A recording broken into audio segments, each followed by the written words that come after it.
say for those that have just joined us, welcome to the first Tutorful Talks session.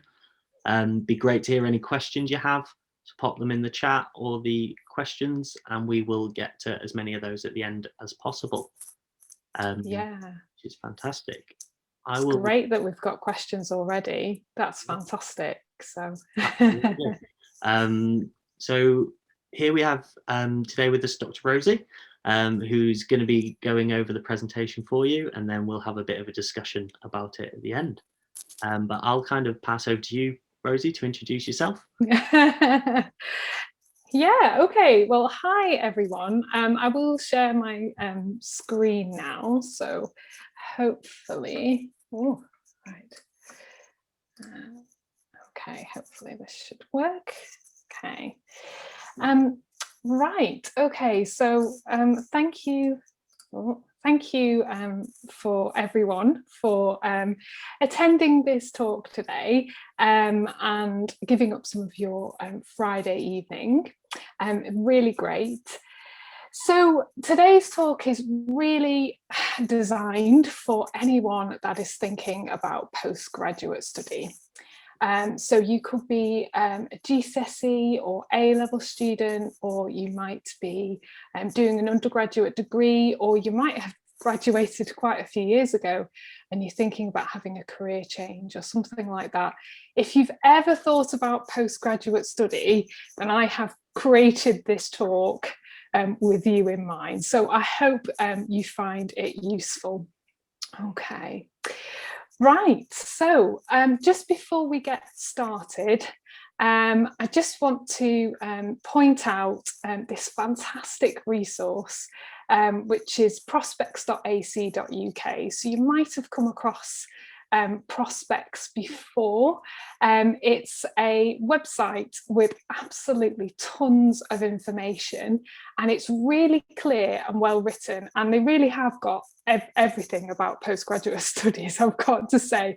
So I used it as a little bit of research for my talk today, but I definitely recommend you have a look at that, especially if you're interested in looking at an area that I'm not an expert in. So I'll introduce myself a little bit more in a minute, but I have a science PhD, so I'll mainly be talking about my experiences from doing my science PhD and training to be a teacher. If you're thinking about something else, maybe an MBA or going into law or something like that, I would really encourage you to check out this website.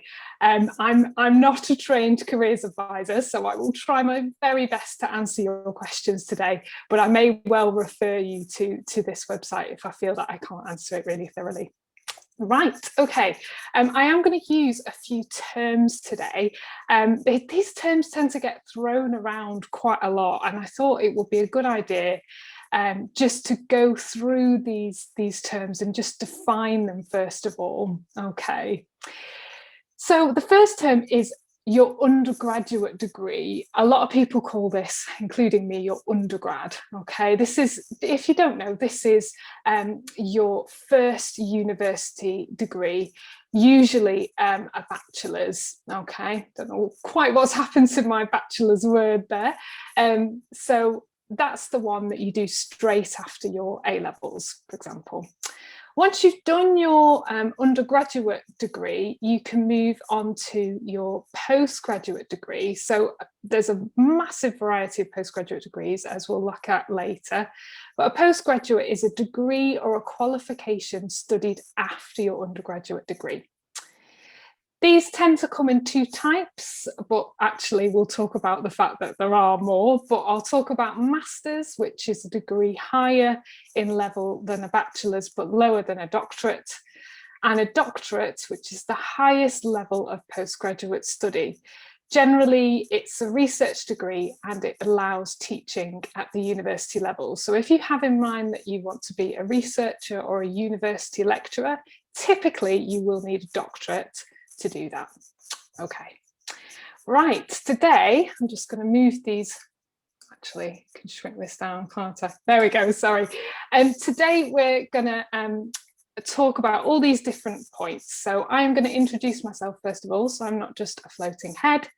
We're going to talk about why you might want to consider a postgraduate qualification, what your main options are, some factors you probably want to consider. So, you know, the factors that you might consider for a postgraduate qualification are going to be similar to those that you might consider for an undergraduate qualification, but there are some other things as well that you might want to think about.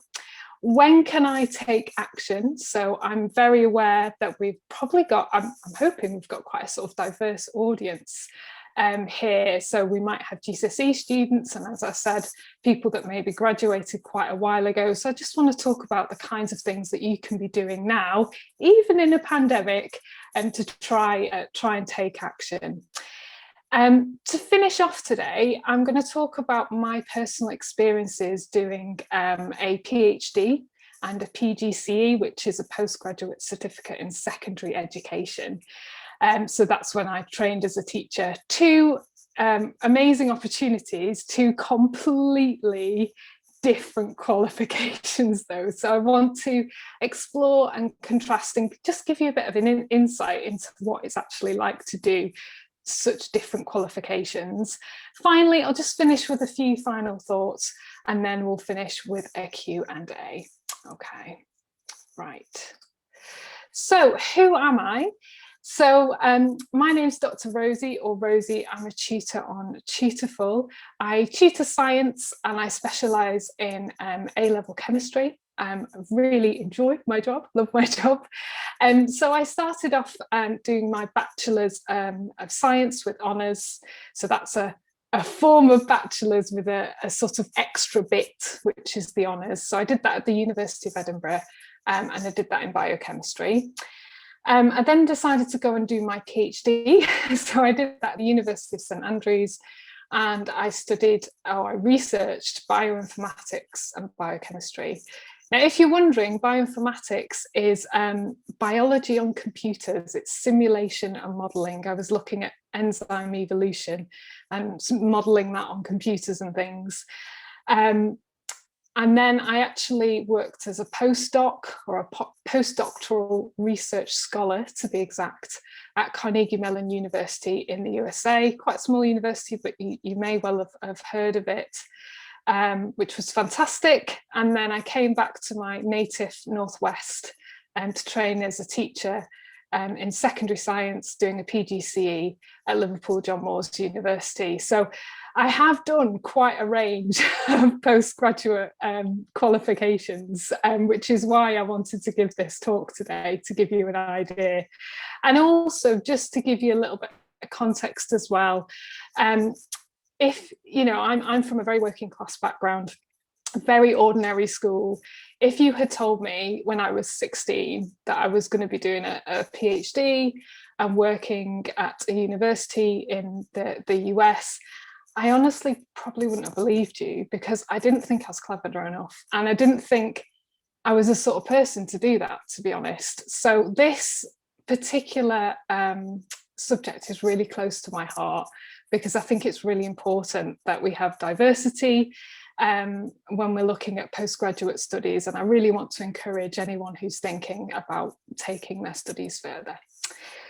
Right, okay, so why might you consider a postgraduate qualification? Well, there's plenty of reasons why. I've picked some here that you might be considering. So the first one is to focus on an area of interest. That was my main reason for doing a PhD. So I can actually remember the moment I decided that actually maybe I wanted to do one of those doctorate thingies. And it was when I was doing my undergraduate, and I had done a lot of practicals, a lot of experiments in the lab for my undergraduate degree as part of my courses. And I did quite enjoy them, but I wouldn't say they were my strength, to be honest. But then we had one practical where we did modelling on computers. So we were looking at drug discovery.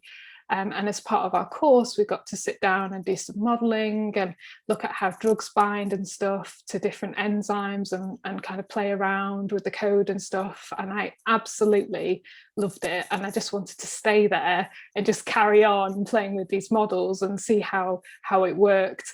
And I realised that actually maybe that's something I'd really want to dedicate more time to.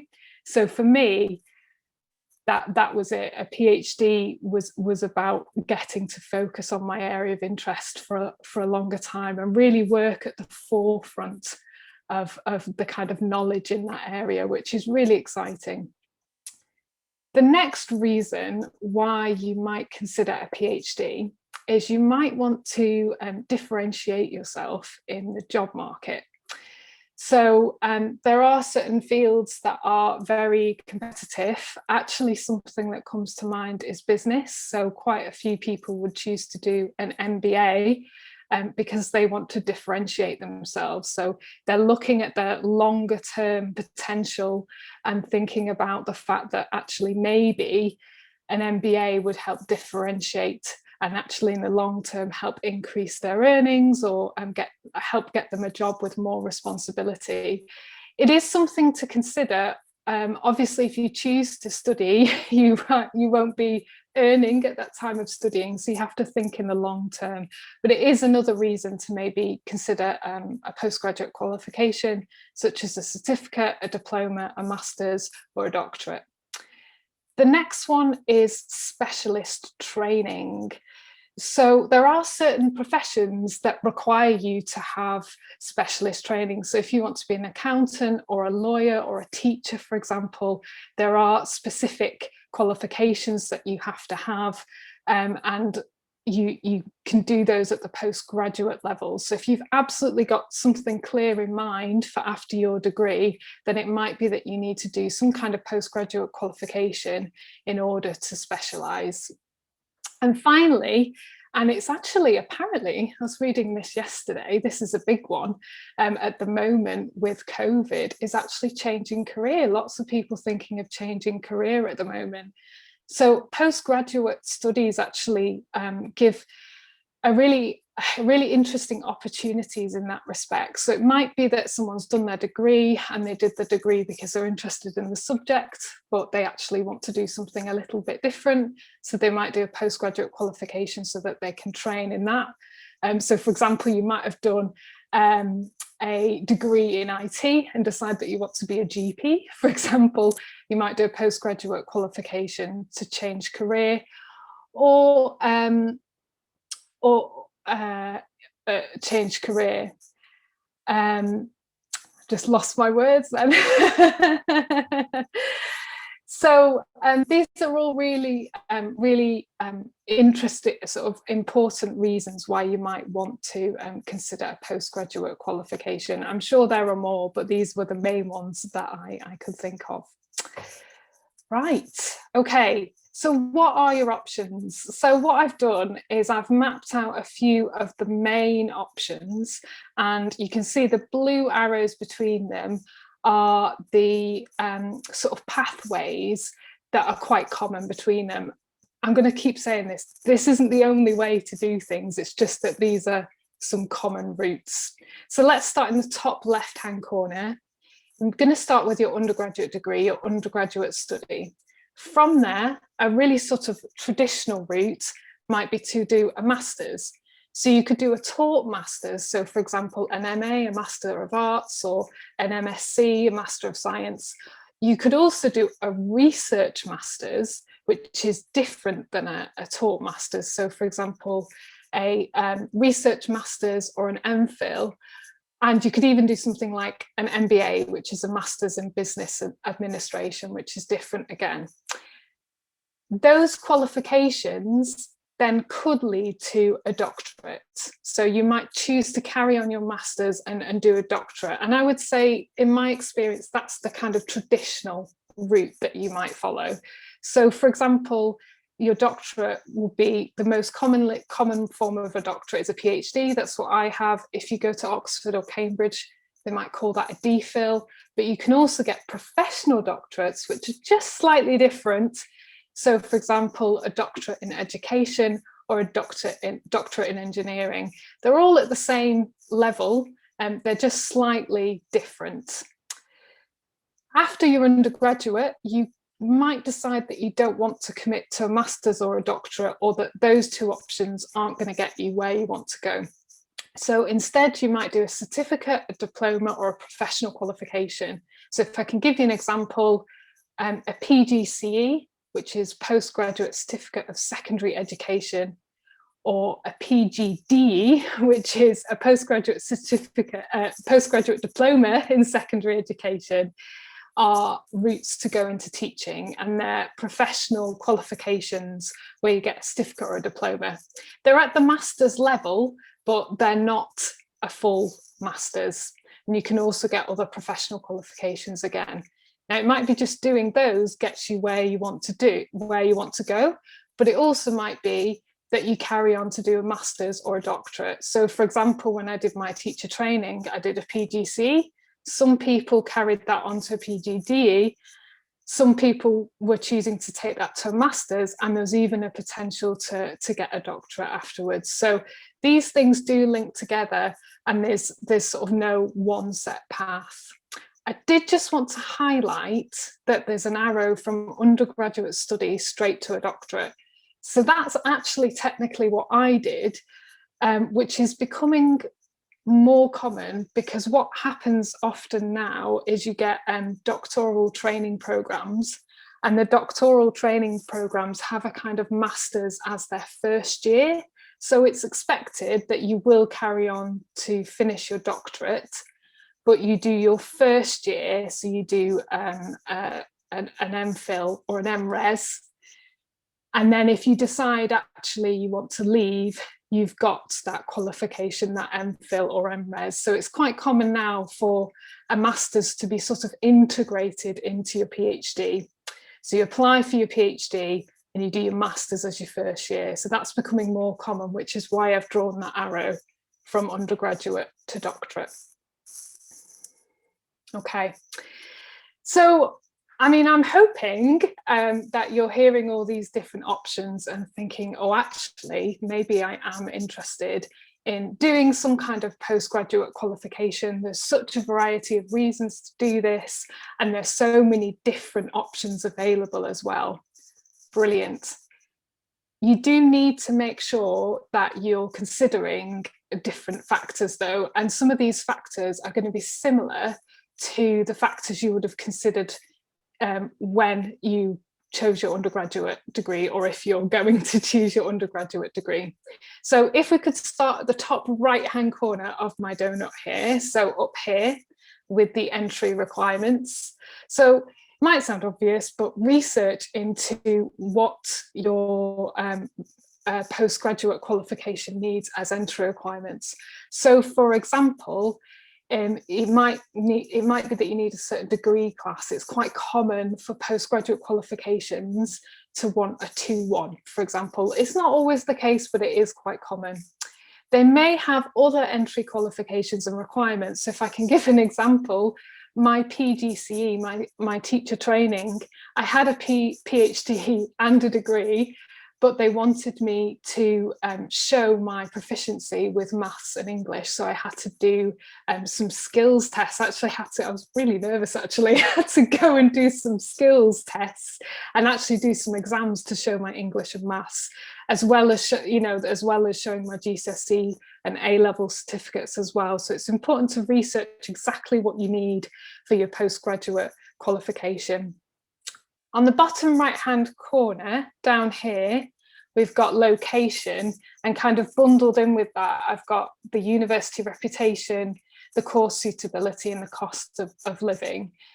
So location is obviously going to be important. You might have your personal preferences, for example, where you'd like to live, but also, especially if you're doing this when you're a little bit older, you might have other things to think about. You might have caring responsibilities, etc., etc. So location is going to be really important.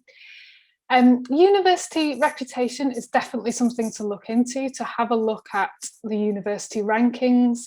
But I'd also encourage you to look at student satisfaction surveys as well. So the National Student Survey, the NSS, have rankings on universities based on their student satisfaction. And that is important to look at in conjunction with the official rankings of the university.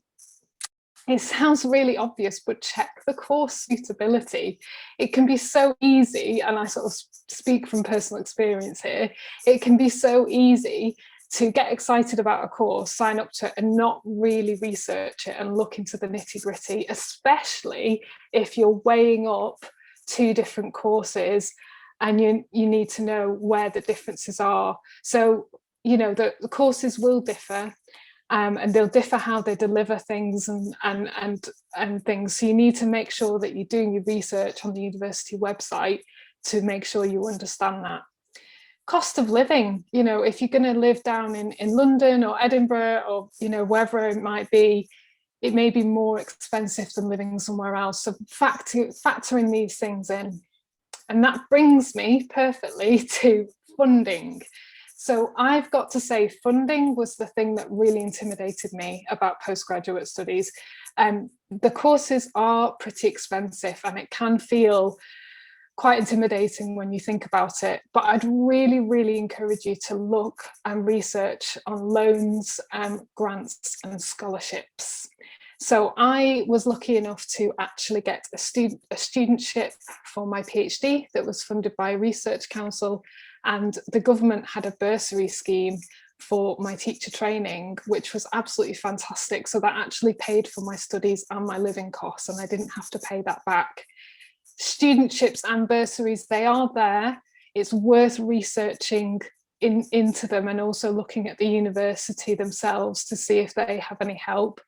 Just to make you aware though, if there is a PhD place that is funded, it is likely to be more competitive. So that's something to be aware of. There are loans available. I did a bit of research. And as of yesterday, there are master's and PhD loans available, but obviously you'd have to pay those back. So you need to be thinking about your personal financial situation and how that would work.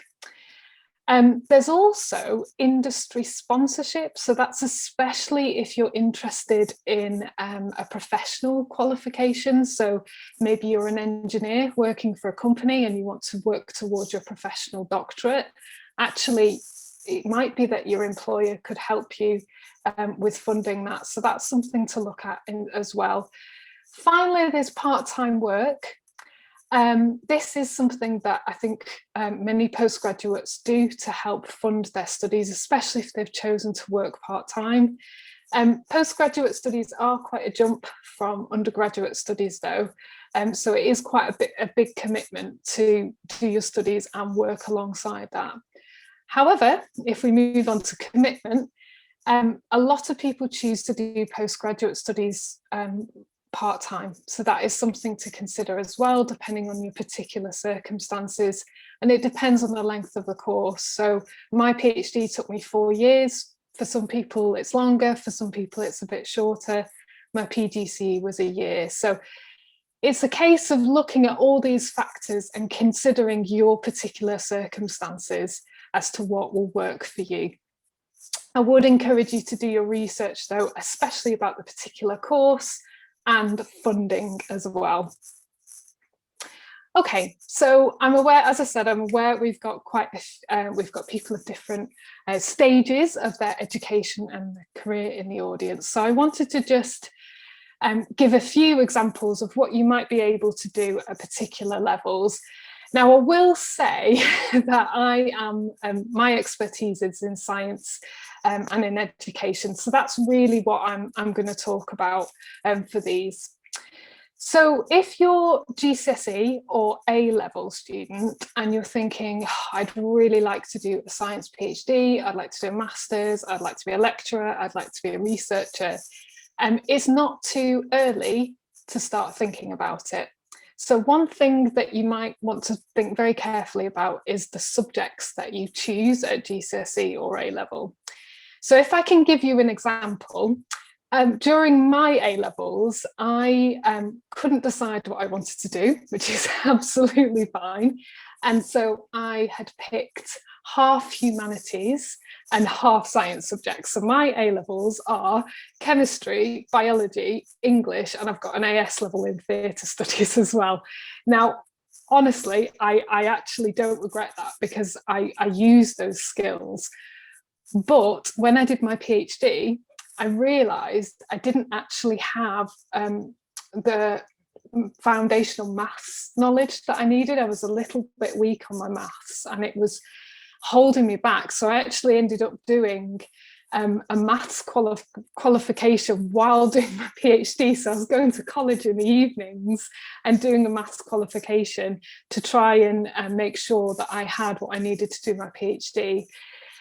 That was fine. And as I said, it's never too late to get a different qualification or change routes. But what I would say is, if you're absolutely sure that, you know, science is for you, then make sure that you're choosing a good broad base of science and maths subjects, so you've got that foundation. And look at entry requirements for undergraduate degrees. So undergraduate degrees will require you to have certain A levels, a certain number of science or maths A levels. So it's something to be aware of. The other thing that you consider at GCSE or A level is work experience. So I think work experience and internships are some of the best things that you can do if you're thinking about a particular career and you want to really decide whether it's for you and get a feel for it. And it also looks great as well on your applications. So if your school does organise work experience, it's worth talking to your teachers or your head of sixth form and tell them about, you know, I really want to do X, Y, and Z, and they may well be able to help you with that. If I can give you another example, I was considering medicine when I was doing my A-level. I told my head of sixth form, and they organised and funded me to go on a course, a residential course, to learn all about applying for medicine, speak to doctors and really learn about, you know, medicine. I actually decided that it wasn't for me, but I'm so glad I did that, because I needed to find out more to work out whether it was for me. So I'd really encourage you to speak to your teachers or your head of sixth form and just tell them what you're interested in and see if you can get any experience. At the moment, apparently, this is on Prospects, on the Prospects website, there is remote work experience, you know, that is happening at the moment. So I know it's really difficult with the pandemic currently, but don't let it put you off. There are opportunities still out there. If you're an undergraduate student, I would say, you know, the same thing, but try and, if you're thinking about doing a research master's or a PhD, try and get some experience. And you might have to be a little bit proactive in doing this. So I actually did a little I did a summer's worth of an internship before I did my PhD, which was fantastic. It gave me a sort of idea of what researching in the lab was like, and I think it did actually help when in my interviews for PhDs. And I approached my lecturer, and I actually was quite proactive. I was a bit nervous about doing it, but I was quite proactive. And I said, you know, I think your research is fantastic. I'm thinking about doing a PhD. Could I come and see your lab? Could I see what you do? And actually, it paid off, because I ended up getting an internship in the lab for the summer, and they even found some money to pay me so I could pay my rent as well, which was fantastic.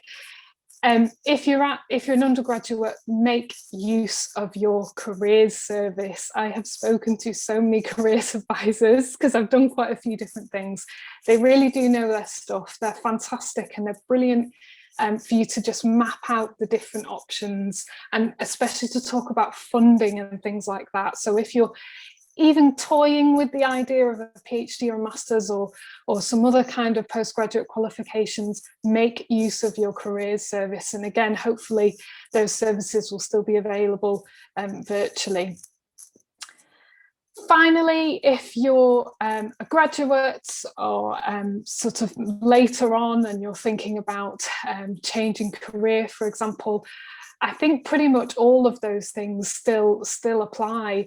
But think about the connections that you already have. So maybe you have an established LinkedIn network, or you have friends and family that you could actually reach out to and see if you could get some experience or have a look at how things work, and just being proactive.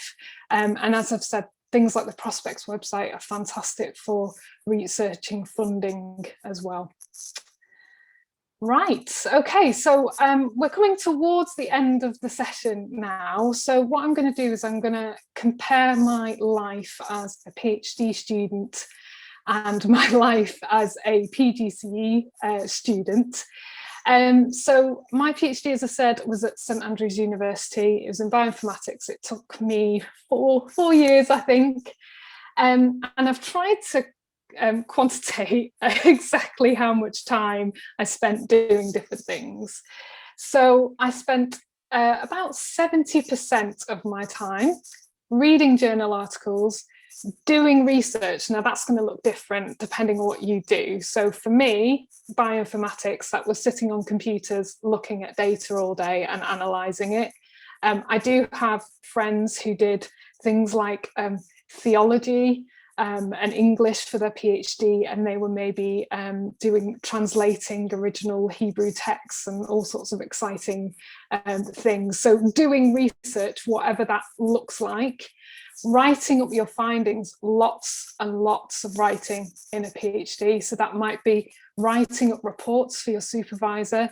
It might be writing up something for a conference, writing up papers for a journal, which is important, or writing up your thesis, which your thesis is the big book you have to write in the end that summarizes your research and is ultimately what you're assessed on, usually. And finally, I also spent in that time skills training as well. So my university offered some fantastic courses on things like writing and communication to help develop your soft skills during the PhD. And as I said, I was also developing my maths skills as well. 20% of my time was doing teaching, marking and outreach work. Now this can vary. As you might be able to tell, I really enjoy working with people and communicating. And so I actually really enjoyed this part of my PhD, and I did as much of it as I could. It is flexible. One thing to be aware of is that if you have a PhD that's funded or a master's that's funded, you might just need to check that there isn't a requirement that you'll do a certain amount of teaching in that. If you're happy to do that, then great. But if you're someone that doesn't really enjoy that, that is something to be aware of. If you're unsure what outreach work is, it's for science. It was going to local science museums and things like that and communicating with the public what we were doing, which I really enjoyed. The last 10% was really fun and exciting. So it was attending and presenting my research at conferences. So that was at the local, national and international level. So I attended conferences in Manchester, in Scotland, in London, but also in Berlin and in Ireland as well. So fantastic opportunity to network, really good for that, but also to get ideas as well by discussing your research. So I found that a really enjoyable part of my PhD, and it does give you the opportunity to travel. Okay, I want to compare that with my life when I was doing my teacher training. So my PGCE lasted 1 year. I did it by what's called the Schools Direct route. So there are a number of ways to do your PGCE, but the Schools Direct route is kind of very hands-on. I wanted to do that because I was desperate at that point to kind of, get into it and actually train on the job. So 70% of my time was in a school, observing, teaching practice, planning lessons, marking and teaching.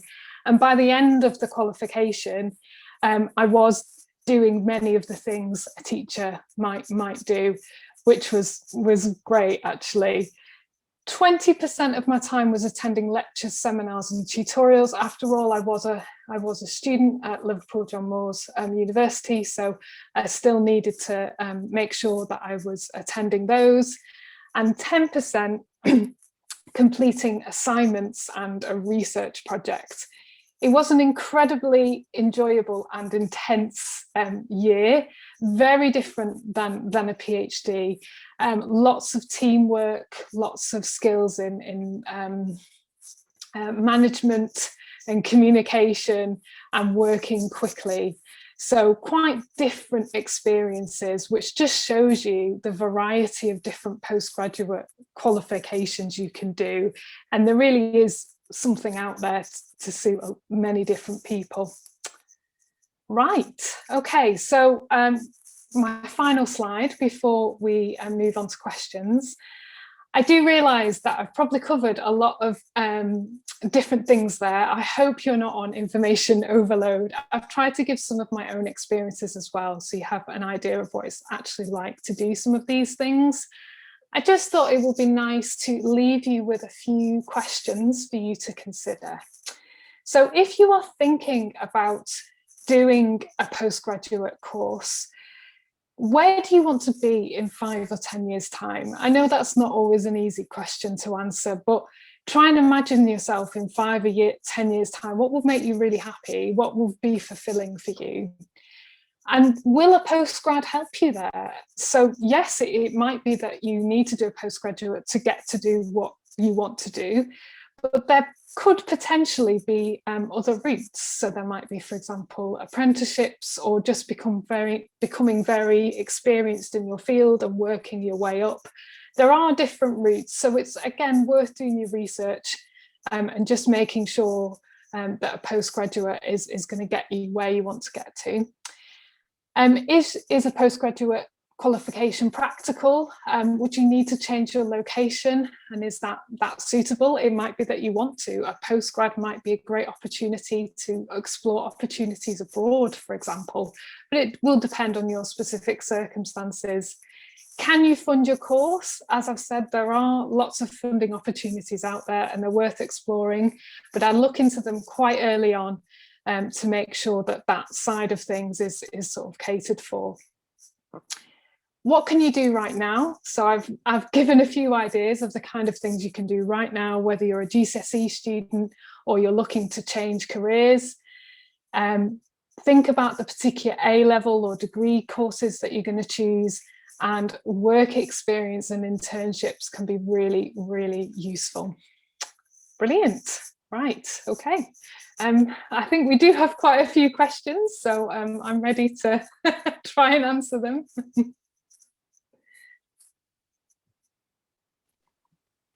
Fantastic. Thank you, Rosie, for that. That was really interesting.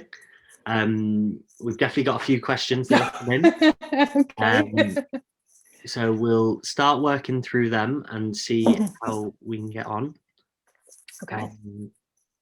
Fantastic. So first question is from someone who's kind of given a bit of an explanation as well. So they currently living in London, and they were born in Germany, and currently doing A-levels in chemistry, maths and physics. Yeah. Moving to Oxford next year to study physics. Wow. Brilliant. It's kind of a two-part question. They haven't started their undergraduate yet. So is it already too early to start talking about a PhD or start thinking about one? Definitely not. I think if you're excited about the opportunity for a PhD, I don't think that's too early at all, actually. No, and I think it's worth even telling, when you get to university, start talking to your lecturers about that and start looking at particular areas of physics that you really enjoy. What could you see moving forward with? So yeah, no, I don't think it's too early. Fantastic. And the second part is sort of, they've said, so they're 20 now, unfortunately had to stop doing their AS exams due to medical treatment, but now that they're going back to it, they'll be technically a mature student. Do you think that'll put them at any sort of disadvantage? I can't see that. But is in applying for PhDs as a mature student? Yes.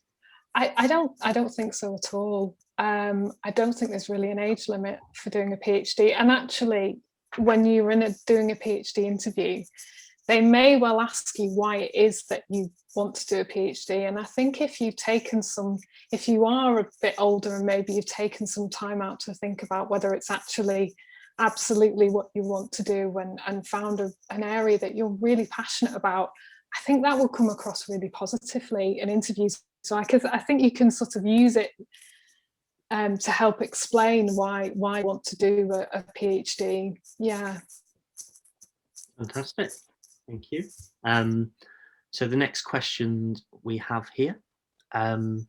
So what are the postgraduate options for a modern linguist such as myself? I have a degree in French and Spanish, including a PGCE in secondary teaching and QTS, but would like to go on and study drama, possibly with some music. Oh my goodness, that is quite far out of my area of expertise. Definitely very interesting though. So sorry, an undergraduate degree in modern languages, was it? A PGC with QTS, and wants to go and study drama. Have I understood that correctly? Yeah, absolutely. It kind of goes on just at the end to kind of gives a bit more backstory about their sort of lot of experience in acting, sort of in drama groups and also singing and dancing. But it's kind of talking about what would the cost be? Do the Open University have options, study drama and music? I know that is sort of slightly outside of your expertise. Where do you think the best place would be, possibly for them to go look for that? Well, there's prospects. You knew I was going to say that. But yeah, having a look at the Open University, definitely. Finding out which universities are highest ranked for those courses as well, and having a look at the kind of things they offer and the prices will be a good idea. If you are sort of changing careers after doing, incredibly well qualified, I would have a look to see if there's fast track options as well. So as I said, if I'm not an expert in this area, but I know that if you are looking to do medicine, after you've done your degree, there is a fast track option available because you've already done a degree and potentially kind of have gained those sort of soft skills and known how to study well and things. And so actually I would investigate maybe some fast track options. So yeah, investigate which universities maybe are offering the kind of courses you're interested in, look at the rankings and look at what they charge and the options, obviously prospects, yeah, maybe investigate any fast track options as well, because if you can do it in a short amount of time, that might make things a little bit cheaper as well. Yeah, good luck with that. That sounds really exciting. Fantastic, thank you. Another question we have here. So this person saying, if you have a 2-2 like me, and you enter postgraduate, they have also got a PGCE. Can universities set extra essays to show your proficiency, or is there any way you could do extra research to show that you would be at a 2-1 level, do you think? I think it might be that you need to do, so if you're thinking about doing a PhD, I think trying to go in at the master's level is a good idea, because the master's level will give you another opportunity to show your ability, for example. So it might be a disadvantage if you were applying for a doctoral training program that was funded, because they do tend to be quite competitive. So I mean, it's a numbers game, right? So it depends who else is applying, but they do tend to be quite competitive. So I would be looking at a master's program and looking to try and demonstrate your ability through that. I hope I've answered that question. Yeah, I think so. Fantastic. So I know we are kind of getting towards the end of the time now. I think we've got time for a couple more questions, if that's okay with you. That's fine. I've got my cup of tea. I'm all good. Yeah. Fantastic. So we actually have someone who has asked a couple of questions. They've actually said that they wanted to inquire about booking a session with you, Rosie, Oh. to talk about this in more detail. It turns out that what they're hoping to do sounds very much the path that you've been on, and thinks that having a further conversation would be great. I understand, obviously, at the moment they've not been able to find your profile on Tutorful. I think what may be best to do for that, I would recommend if you get in touch with us at Tutorful, so you can email us at support@tutorful.co.uk, and then we will be able to put you guys in touch, if that's okay with you. That sounds great. Yeah, no, that sounds great. Fantastic. Yeah, I definitely say, if you, again, email us at support@tutorful.co.uk, just explain kind of that you came along today to the Tutorful Talks, and we'll definitely be able to put you guys in touch. Fantastic. So we have a couple of questions here all around the PGCE. Yeah. So it kind of starts, is a PGCE full on? It feels like it may be a 3-year course squeezed into one. Yeah, okay. Yes, yeah, a PGCE. I still have a PGCE with QTS, and it's intense. It's one of the most sort of satisfying things, things I've done, actually. I learned so much in that year, but it's definitely not 9 to 5. You are doing a master. It's not a master's, it's actually a PGCE is a third of a master's in terms of the qualification, but you're doing a third of a master's and a lot of practical work as well, and you're essentially working as a teacher. So it is intense, but it is 1 year, and I was incredibly well supported throughout my PGCE. So it was full on, but it was also, I've learned so many skills, and I do think it's really helped me as a tutor as well. So yeah, I don't regret it, but yeah, it is quite full on. Fantastic. I think this next question came in just before one of your last slides, but it's, how much teaching did you do within your PGCE year? Yeah, no, that's a good question, actually. It slightly depends on the route that you take, how that's sort of divvied up. So I did the schools direct route because I've sort of been in academia quite a long time and I wanted to get stuck in. So I was in a school pretty much from day one, and I'm trying to think back now, by Christmas, I was starting to teach a few lessons a week, and then they build it up slowly. So you start to build up your timetable. So by the end of the qualification, you're teaching not as much as an experienced teacher, but you do have, multiple lessons a day that you're teaching, planning, marking, and the students teach you, they treat you as a teacher. They see you as another member of staff. So you're eased into it, but yeah, you will be getting that experience, a lot of experience with teaching. There are slightly different routes where you might start teaching a little bit later. So I think there are some courses that do more theory at the beginning, and then you're kind of put into the school a little bit later. That's where the research into the different courses and exactly how they work will be really, really useful. Perfect, thank you. And then also, how did you get the funding for your PGCE? That was actually quite straightforward. So there is quite a big drive to recruit teachers. So if you go on gov.uk and look into teacher training, there's actually quite a lot of information about bursaries. So I am talking about in the past now. So because I trained to teach in chemistry, it was a shortage subject. It's quite hard to say. It was a shortage subject. So that was something that they were offering bursaries for, but it was dependent on your level of qualification. So the fact I had a PhD did help. If you have a first, it helps. And also there are different levels for different, depending on need, and it changes every year. So it's worth looking into, but I'm sure we could maybe post a link to that on the community site. It has been a while since I've looked at that. Yeah, absolutely.